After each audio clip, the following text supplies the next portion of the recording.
GIT की online class में आप लोगों का पुनः स्वागत है। अभी हम लोग जो है जर्नल एंट्री सीख रहे हैं डायरेक्टली टैली पर, कि हम टैली पर जर्नल एंट्री करके हम उससे ट्रायल, पीएल और बैलेंस शीट को कैसे ड्राफ्ट करते हैं, कैसे बनाते हैं।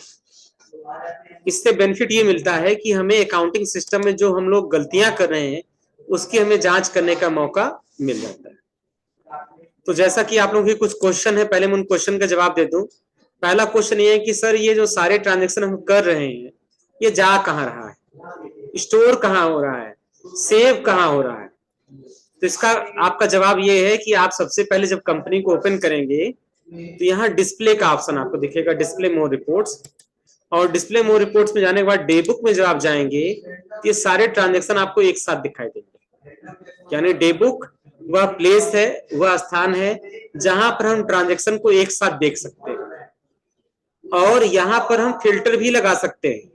अगर हमको एक महीने का ट्रांजेक्शन देखना है तो कीबोर्ड से अल्ट F2 बटन दबाएंगे, ऊपर भरेंगे 1 अप्रैल और नीचे भरेंगे 30 अप्रैल, 30 अप्रैल।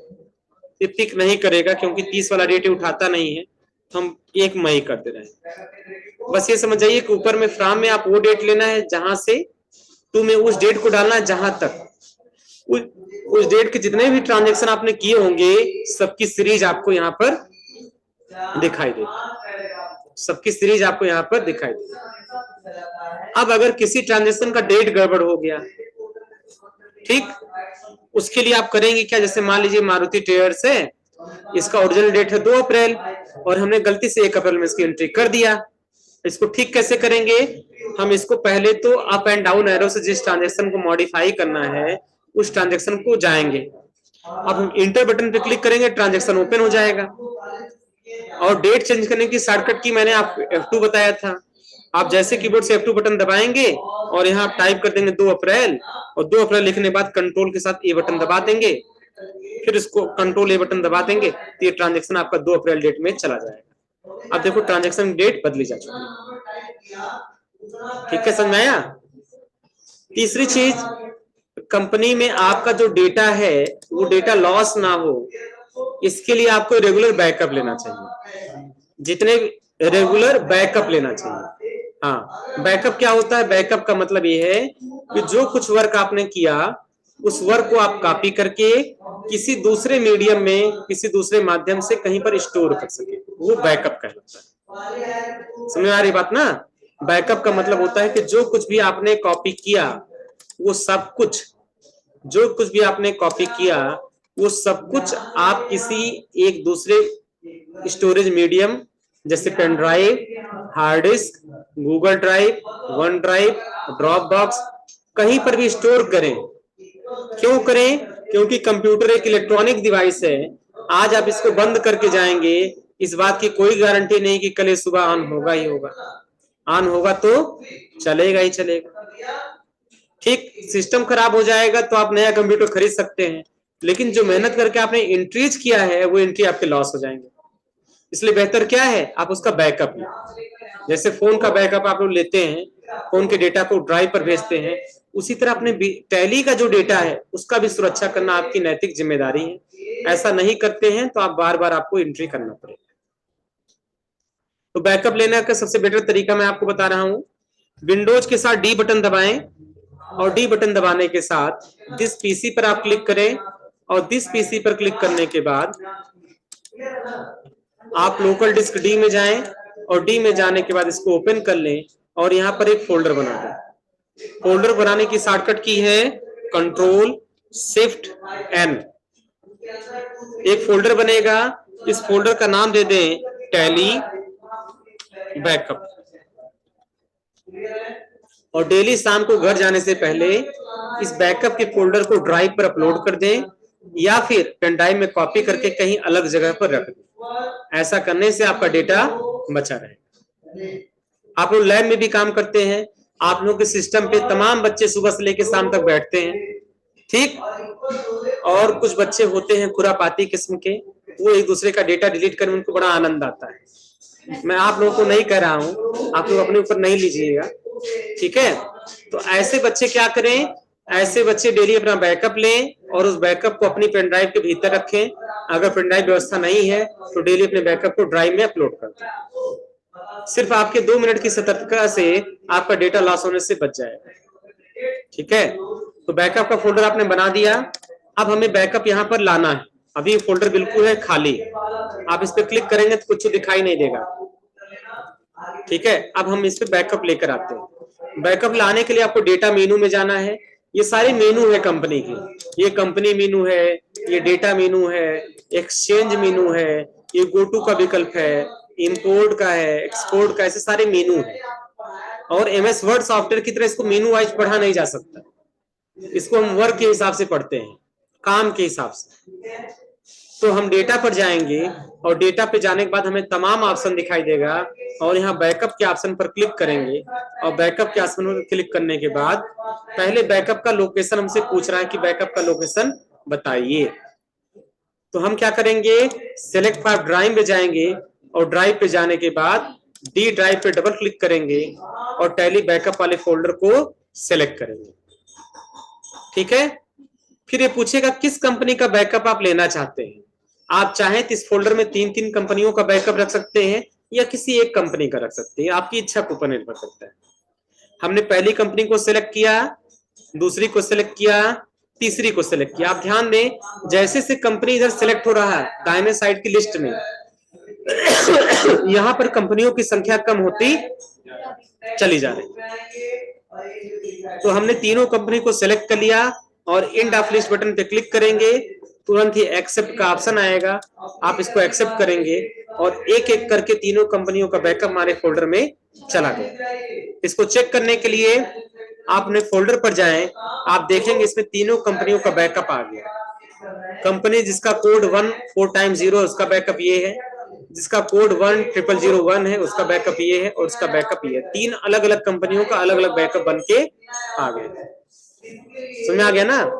अब आपको करना क्या है, डेली शाम को जाते समय इस बैकअप के फोल्डर को पेन ड्राइव में कॉपी करके रख लें, जिससे कोई इस बैकअप का मिसयूज ना कर सके, कोई आपके डेटा को मॉडिफाई ना कर सके। तीसरी चीज, अब अगर आप इसी तरह लैब में अपनी कंपनी को छोड़ देंगे तो कोई भी आपकी कंपनी खोलेगा और खोल के उसके ट्रांजेक्शन को मॉडिफाई कर देगा।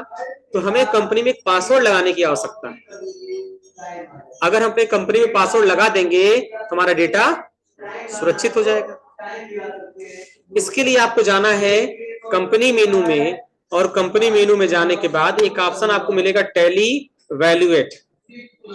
टैली वैल्यूएट ये करता क्या है, ये सबसे पहले आपके कंपनी के डेटा को इनक्रिप्ट करता है। लेकिन इसको लगाने से पहले एक सावधानी समझ लीजिए कि अगर आप अपना पासवर्ड भूल जाएंगे तो आपका डेटा किसी भी तरीके से रिकवर होने वाला नहीं है। ये 2 तरीके से सुरक्षा करता है, एक तो आपके फोल्डर को हाइड कर देता है स्टार सिंबल के माध्यम से, और दूसरा आपकी कंपनी पर एक पासवर्ड भी बना देता है। समझ आ रहा ना बात।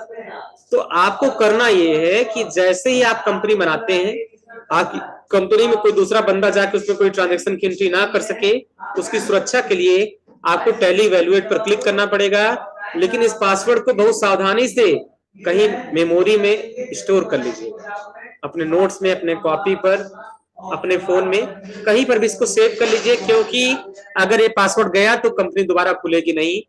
ठीक, तो चलिए सबसे पहले हमने यहाँ पे क्लिक किया, ये आपसे पासवर्ड पूछा जा रहा है, हमने पासवर्ड लगा दिया RAM@123, इंटर कर दिया। फिर पूछा कंफर्म पासवर्ड, हमने बोला RAM@123। पासवर्ड आप कुछ भी रख सकते हैं, ठीक है, ये आपकी मर्जी है। आप यहाँ पे इंटर कर दें, ये आपको एक वार्निंग देगा। क्या देगा? This will close all the open reports, voucher and masters without saving changes you might have been made. You are sure to want to set the tally value password. क्या आप इसका पासवर्ड फिर भी set करना चाहते हैं? आप बोलेंगे यस। ऐसा करते ही बोलेगा do want to create a copy of Gayatri Institute of Technology, आप कहेंगे यस। ऐसा करते ही आपकी कंपनी की कॉपी बन जाएगी और जो नई कंपनी क्रिएट हुई उसका कोड है 10004।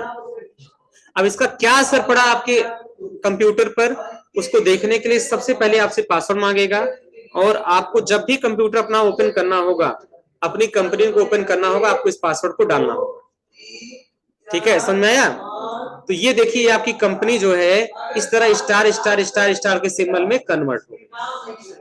अब ऊपर से देख के कोई जान नहीं पाएगा कि कौन सी कंपनी है, इस कोड के जरिए हम इसको पहचान पाएंगे।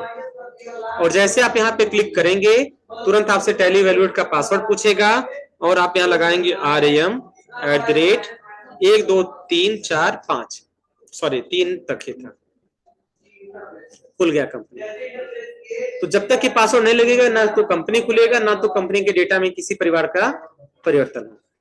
मैं थोड़ा सा टॉपिक आपको रिपीट करके बता रहा हूं। मैंने अभी तक आपको बताया कंपनी का बैकअप लेना और कंपनी में पासवर्ड लगाना। बैकअप कैसे लेना है? बैकअप लेने के लिए आपको डेटा पर जाना है, बैकअप के ऑप्शन पर जाना है। बैकअप के ऑप्शन पर जाने के बाद आपको बैकअप का डेस्टिनेशन पाथ सिलेक्ट करना है।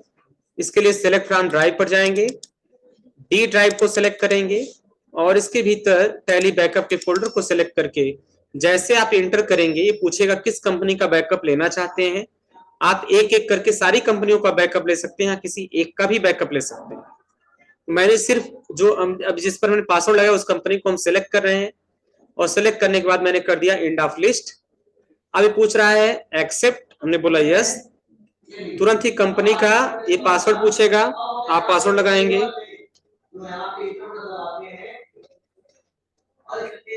ठीक है, अब ये पूछ रहा है ओवरराइट करने के लिए, आप बोलेंगे यस और ओवरराइट होकर आपका बैकअप नया बन जाएगा। ठीक है, समझ में आ गया ना?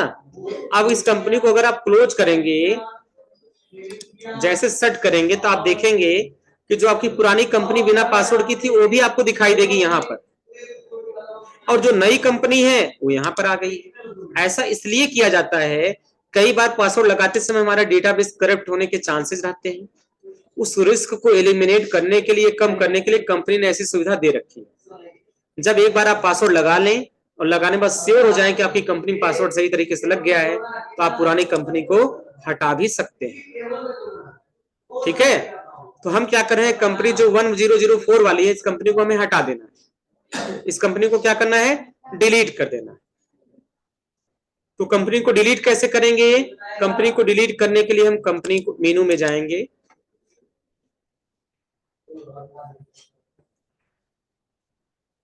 कंपनी को डिलीट करने के लिए सबसे पहले जो हम क्या करेंगे, हम पहले कोई दूसरी कंपनी अपनी ओपन कर लेते हैं।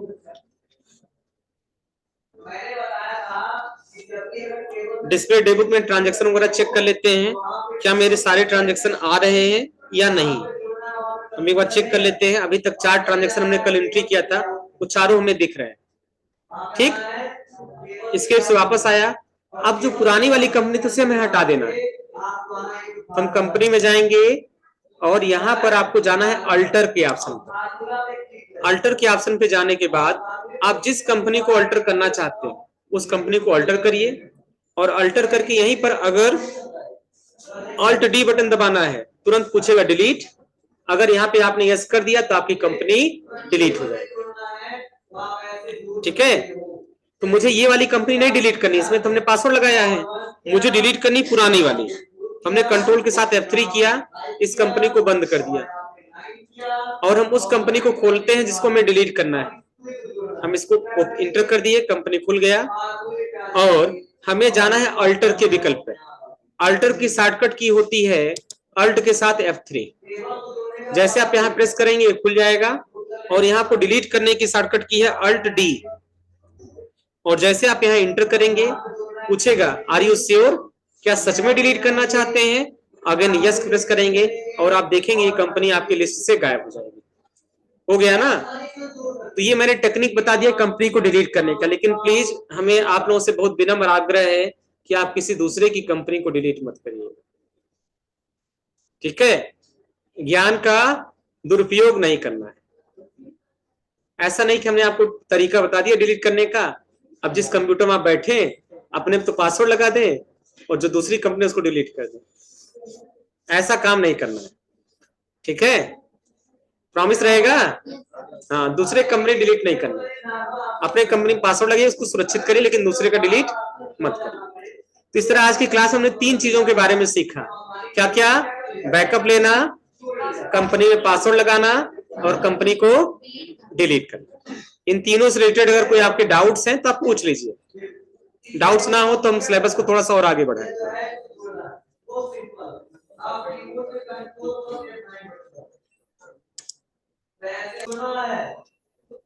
हाँ, तो हमारे सूरज बाबू का क्वेश्चन है कि सर अगर हमारा ट्रांजैक्शन में अमाउंट गलत हो जाएगा तो ठीक कैसे करेंगे? चलिए इस प्रश्न का जवाब देते हुए हम सबसे पहले कंपनी को ओपन करते हैं, कंपनी में लगाते हैं पासवर्ड,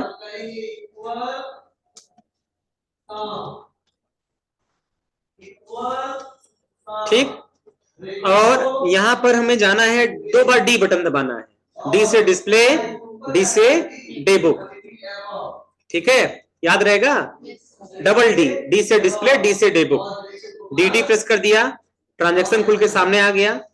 पहले आपको उस डेट को सिलेक्ट करना जिस डेट में आपने ट्रांजैक्शन रिकॉर्ड किया था। तो अल्ट F2 से हमने सपोज करो हमने डेट डाल दिया ऊपर 1/4 और नीचे डाल दिया 2/4, सारे ट्रांजैक्शन आ गए। अब मान लीजिए यहाँ पर हमें 8,000 रुपये भरना चाहिए था लेकिन मैंने 5,000 भर दिया। एज्यूम करिए हमें 8,000 भरना चाहिए था लेकिन हमने 5,000 ही भरा। हम यहाँ इंटर करेंगे, इंटर करने के बाद इंटर करते हुए आएंगे और यहाँ पर हम भर देंगे 8,000, फिर इंटर करते हुए हम आगे बढ़ेंगे और लास्ट में आने के बाद फिर अगेन 8,000 और इसको सेव कर देंगे। सेव करने के बटन कंट्रोल ए, जैसे ही सेव कर देंगे बाउचर में यहाँ पे अमाउंट बदल, ठीक है, समझ आ रहा ना? तो कंपनी मेनू हमने क्रिएट का ऑप्शन देख लिया। नई कंपनी बनाने के लिए अल्टर का इस्तेमाल करके हम कंपनी को डिलीट कर सकते हैं, कंपनी के डेटा को मॉडिफाई कर सकते हैं और चेंज से जो है दूसरी कंपनी चेंज कर सकते हैं, सेलेक्ट से दूसरी कंपनी सेलेक्ट कर सकते हैं और सर्च से पुरानी कंपनी को बंद कर सकते हैं, ठीक। ये सारी चीज समझ में आ गई आपको? अब आपको लैब में करना क्या है, पहले ध्यान से उस चीज को समझिए। ये नोट्स आपको दिए गए हैं, इस नोट्स में ये तारा इंटरप्राइजेस के सारे ट्रांजैक्शन हैं, आपको इन सारे ट्रांजैक्शन की जर्नल एंट्री करनी है, ठीक, और डेबिट क्रेडिट करके अगेन आपको ट्रायल बैलेंस चेक करना है और वो सारे बैलेंसेज आपको आपस में मैच कराना है, ठीक है, समझाया? सबका बैलेंस आपस में मैच होना चाहिए, ठीक। तो इसकी एंट्री बताने की कोई जरूरत तो है नहीं, 2 दिन ऑलरेडी आपको बताया गया है। चलो अब हम लोग आगे बढ़ते हैं। अब हम लोग जीएसटी के बारे में थोड़ा सा सीखते हैं, या आपको ट्रेडिंग पीएल के बारे में मैं थोड़ा सा और चीजें बता दे रहा हूं।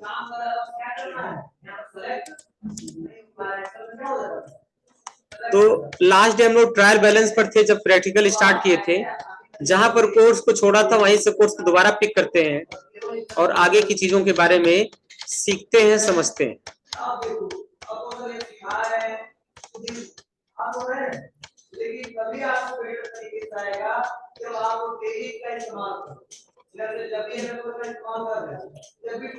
देखिए ध्यान से, नोट्स में आपको सब चीजें दे रखी है।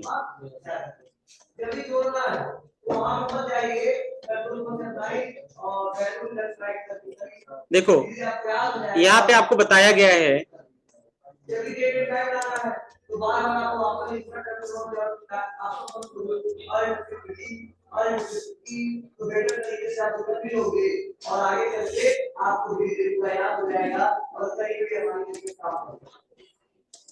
देखिए क्या बोला जा रहा है, trial balance is a statement showing the balance of total of debit and credit of all accounts in the ledger, intending to verify the arithmetical accuracy of posting of ledger accounts. It is important statement in accounting process as it show the financial position of the accounts and the help in preparing the final statement. तो इसके 2 main उद्देश्य आपको समझा रहे हैं हम। पहला उद्देश्य ये है कि अर्थमेटिकल एक्यूरेसी की जांच करेगा ये, ठीक, और दूसरा उद्देश्य ये है कि ये जो फाइनल स्टेटमेंट्स हमको बनाने होते हैं trading PL and balance sheet, उसको बनाने में हेल्प करेगा, समझ में आया?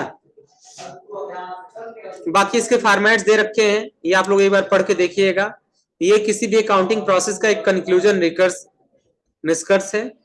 यह प्राइमरी और फाइनल बुक्स को आपस में जोड़ता है। किसी भी अकाउंट्स की फाइनल वैल्यू हम जनरल एंट्री से सीधे नहीं निकाल सकते, इसके लिए हमें सभी लेजर अकाउंट्स की बैलेंस की समरी निकालनी होती है। ट्रायल बैलेंस एक स्टेटमेंट होता है जिसमें सभी अकाउंट्स का टोटल डेबिट और क्रेडिट बैलेंस शो होता है। ठीक है, अब ट्रायल बैलेंस से लेके अगर किसी को कोई कंफ्यूजन हो तो पूछ लो।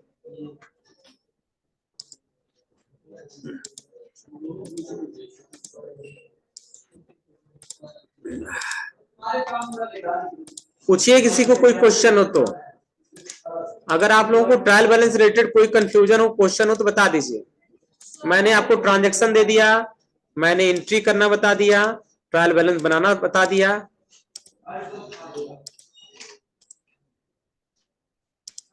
हाँ, अभी कोई कुछ पूछ रहा था।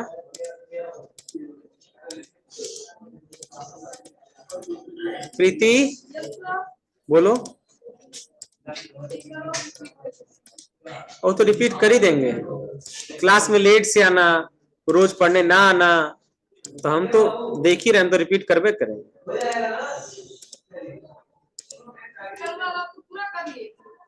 हाँ,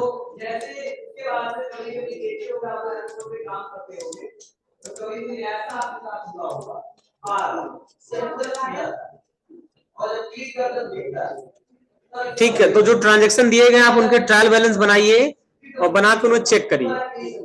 उसके बाद हम लोग को देखना है preparation of final account, final account तैयार करना। देखिए, किसी बिजनेस के दो मुख्य रिजल्ट होते हैं। अगर हम कोई बिजनेस चला रहे हैं, रिकॉर्डिंग हो रहा है ना, अगर हम कोई भी बिजनेस ऑपरेट कर रहे हैं, हम किसी बिजनेस को चला रहे हैं, तो हमें दो चीजों के बारे में जानने की बहुत ज्यादा आवश्यकता होती है। एक कि किसी एक पर्टिकुलर मंथ में, किसी पर्टिकुलर ईयर में, पर्टिकुलर टाइम पर हमें इस बिजनेस में कितना प्रॉफिट हो रहा है, और दूसरा उस प्रॉफिट होने की वजह से मेरे बिजनेस की फाइनेंशियल पोजीशन कैसी है। क्या मेरा बिजनेस हेल्दी है या अनहेल्दी है, क्या मेरा बिजनेस साउंड है या अनसाउंड है, हमें ये पता करने की बेहद जरूरत होती है। कोई भी बिजनेस अगर किसी का है तो उसे ये जरूर पता करने की आवश्यकता होती है कि हमारे बिजनेस में प्रॉफिट हो रहा है या लॉस। प्रॉफिट हो रहा है तो कितना हो रहा है, लॉस हो रहा है तो कितना हो रहा है, और इस प्रॉफिट की वजह से साल के अंत में हमारा फाइनेंशियल पोजीशन कैसा है। ठीक है, फाइनेंशियल पोजीशन कैसा है, ये सबको जानने की इच्छा होती है ना।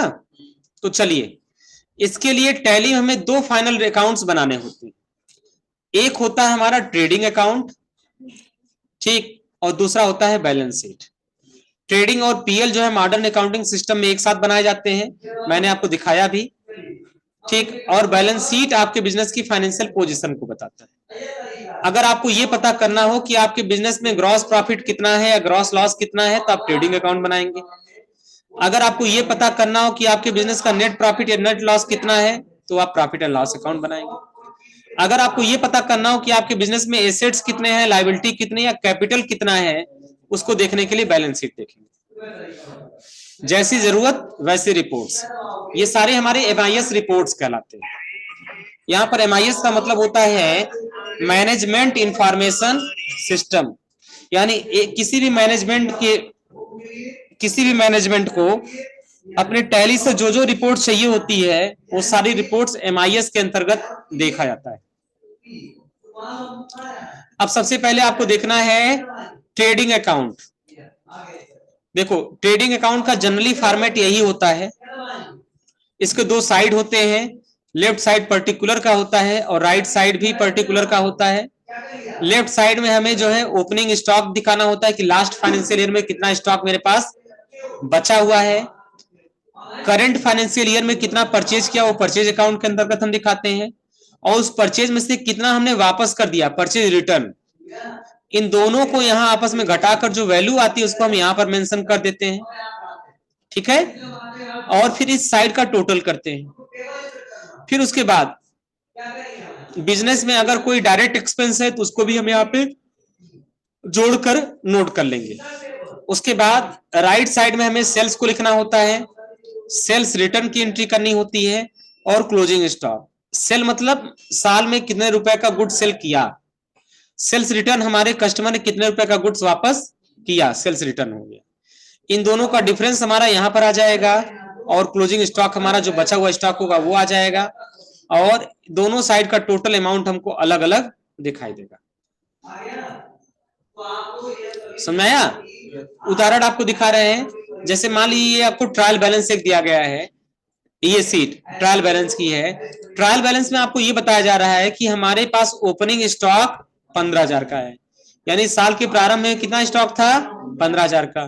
करंट ईयर में हमने 80,000 का खरीद लिया स्टॉक और 1,25,000 का बेच दिया, ठीक है, जिसमें से सेल्स रिटर्न वापस आ गया 8,000 रुपए। हमने फ्यूल में और ट्राई में, प्रीमाइसेस के रेंट में, पैकिंग के मटेरियल्स में, ठीक, क्लोजिंग के स्टॉक में, पैकिंग के मटेरियल में इतना खर्चा किया। साल के अंत में मेरे पास 12,000 रुपए का स्टॉक बच गया और मेरा परचेज रिटर्न है 5,000 रुपए का, ठीक। तो मुझे कि और मैंने इस साल में 2 खर्चे और किए, वेजेज में 7,000 का और इलेक्ट्रिसिटी एक्सपेंस में 12,000 का। ये सारा ट्रायल बैलेंस से मुझे पता चल गया। अब हमें इस ट्रायल बैलेंस से बनाना है ट्रेडिंग अकाउंट, तो आप इस तरीके से बना सकते हैं। इस मेथड पे इतना फोकस हम इसलिए नहीं कर रहे हैं क्योंकि ये मेथड हो गया पुराना। अब डायरेक्टली हम टैली से एक बटन क्लिक करके ट्रायल बैलेंस बना लेते हैं। फिर भी इसका थ्योरी का पार्ट दिया गया है, आप इसको एक बार बैठ कर घर पे प्रेम से पढ़िएगा। कल संडे का दिन है, मंडे को इसी से रिलेटेड हम आपसे क्वेश्चन पूछेंगे और प्लीज आप लोग घर से पढ़ के आइएगा। ना पढ़ के आने पे थोड़ा बहुत इंसल्ट हो सकता है, ठीक है, समझ आया? सेकंड जो रिपोर्ट्स हमें देखनी होती है प्रॉफिट एंड लॉस अकाउंट, इसके बारे में समझिए। यह एक ऐसा फाइनेंशियल स्टेटमेंट है जो किसी संस्था या कंपनी की व्यापारिक स्थिति का ज्ञान कराती है। यह स्टेटमेंट नेट प्रॉफिट या नेट लॉस के बारे में इंफॉर्मेशन देती है। सभी खर्चों, इसमें डिप्रिसिएशन, प्रोविजन भी शामिल है। इसे लगाने के बाद कितना प्रॉफिट हुआ, कितना लॉस हुआ, इस बात का ज्ञान भी प्रॉफिट और लॉस स्टेटमेंट के द्वारा होता है। ध्यान समझिए, यहाँ 2 वर्ड्स का इस्तेमाल हमने किया है, एक है ग्रॉस प्रॉफिट और दूसरा है नेट प्रॉफिट। एज्यूम करिए इस मार्कर पेन को मैंने 500 रुपए में खरीदा और 600 रुपए में बेच दिया, तो प्रॉफिट कितना हुआ, 100 रुपया का। ये 100 रुपए हमारा कहलाएगा ग्रॉस प्रॉफिट। लेकिन इस मार्कर पेन की खरीद के लिए मैंने 30 रुपए कोरियर चार्ज दिया, 10 रुपए रख रखाव मेंटेनेंस में खर्चा किया, तो खर्चा कितना हो गया, 40 का। अब अगर 100 में से 40 घटा देंगे तो जो 60 रुपए बचेगा वो कहलाएगा आपका नेट प्रॉफिट। यानी किसी बिजनेस के सारे एक्सपेंस को घटाने के बाद जो अमाउंट बचता है वह कहलाता है नेट प्रॉफिट। नेट प्रॉफिट को बोलचाल की भाषा हम लोग कहते हैं शुद्ध लाभ, ठीक है, शुद्ध मुनाफा, शुद्ध लाभ, समझाया? तो अगर बिजनेस में सारे खर्चों को घटाने के बाद आपको नेट प्रॉफिट निकालना है तो आप बनाएंगे प्रॉफिट एंड लॉस अकाउंट। बनाना क्या है, आपको सिर्फ एंट्री करके पी बटन दबा देना है और प्रॉफिट लॉस बनके तैयार। और अगर आपके बिजनेस में खर्चों को हटाकर आपको देखना है कि प्रॉफिट कितना हो रहा है बगैर खर्चे के, तो आपको देखना पड़ता है ट्रेडिंग अकाउंट। उसको भी पी बटन दबाएंगे तो आपको खुल के सामने आ जाएगा। मैं थोड़ा सा आपको प्रैक्टिकल वाले पोर्शन पर और लेके जाना चाहता हूं, आप ध्यान दीजिए। स्केप से आप वापस आइए और ये हमारा क्या है, गेटवे ऑफ टैली, और यहां पर पी बटन दबाएंगे हम तो ये हमारा जो है प्रॉफिट एंड लॉस अकाउंट खुल गया। ध्यान दीजिए, यहाँ जो ऊपर का चीजें हैं ये ट्रेडिंग अकाउंट, जैसे मान लो परचेज हो गया, मैं अल्ट के साथ F1 करता हूं, ये देखिए परचेज हो गया, इधर सेल्स हो गया, इन दोनों का डिफरेंस जो आ गया वो हो गया हमारा क्या, ये हो गया ट्रेडिंग अकाउंट। ऊपर का सेक्शन जहां 10,000 लिखा है इसके ऊपर का जो सेक्शन है क्या है, ट्रेडिंग, और नीचे हमारा क्या है, पीएल। चूंकि अभी ज्यादा ट्रांजेक्शन है नहीं इसलिए सारी रिपोर्ट्स क्लियर नहीं हो रही है, और अब हम ट्रांजेक्शन रिकॉर्ड करके इसको और बेहतर तरीके से देख सकते हैं। पहले कुछ खर्च करें इस बिजनेस में, ठीक है। तो मॉडर्न अकाउंटिंग में सारी चीजें साफ साफ होती हैं। अब हमको ये जानना होता है कि सर, हमको ये पता करना होता है कि सर इस प्रॉफिट एंड लॉस अकाउंट में हम कौन कौन से खर्चों को रिकॉर्ड करते हैं। हमारे बिजनेस के बहुत सारे खर्चे हैं, लेकिन हमें ये देखना है कि कौन से खर्चे ऐसे हैं जो प्रॉफिट एंड लॉस अकाउंट में आते हैं और कौन से खर्चे ऐसे हैं जो हमारे ट्रेडिंग अकाउंट में आते हैं। क्या हुआ सत्यम?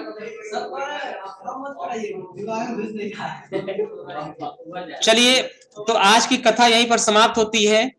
सॉरी, आपकी क्लास आपकी यहीं समाप्त होती है। और कल संडे का दिन है, आप लोग घर से प्रॉफिट एंड लॉस अकाउंट को अच्छे से पढ़ के आइएगा। ये जानना बेहद जरूरी होता है कि कौन सा खर्चा प्रॉफिट का पार्ट है, कौन सा ट्रेडिंग का। ठीक है, समझ आया? समझ रही प्रिया? सुनाई दे रहा है? ठीक, तो इसलिए आप लोग घर से पढ़ के आना। पहले हम प्रॉफिट लॉस अकाउंट पूछेंगे, समझाएंगे, फिर उसका प्रैक्टिकल बताएंगे। और ठीक है, तो आज की क्लास यहीं पे संपन्न कर रहे हैं। आज की क्लास अटेंड करने के लिए आप लोगों का बहुत बहुत धन्यवाद। आपका दिन शुभ हो। Take care, bye bye.